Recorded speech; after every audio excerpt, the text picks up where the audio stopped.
ৰাজ্যত সংঘটিত হৈছে শিক্ষিত সমাজক লজ্জিত কৰা এক জঘন্য ঘটনা। এইবাৰ নিজ শাহুৱেকক ধৰ্ষণ কৰিলে লম্পট জোঁৱাইকে। শাহুৱেকক ধৰ্ষণ কৰাৰ কথা নিজ মুখে স্বীকাৰ কৰিলে লম্পট জোঁৱাইকে। দেখাত ভদ্ৰ যেন লগা এই বপুৰালৈ এবাৰ ভালদৰে মন কৰক। এইজনে হৈছে সেইজন নৰপিশাচ জোঁৱাই। এই ঘটনাৰ স্থান ডিব্ৰুগড়ৰ তামোলপুৰ।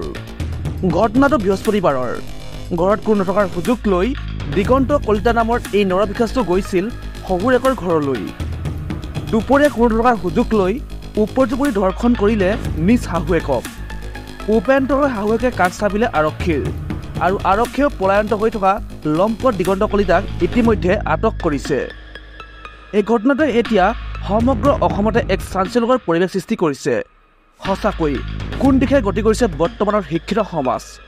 কিয় দিনক দিনে এনেকুৱা ঘটনাবোৰ পোহৰলৈ আহিছে? আপুনিও জনাওক ইয়াৰ ওপৰত নিজৰ এটা মন্তব্য। News desk report, Assam media 24।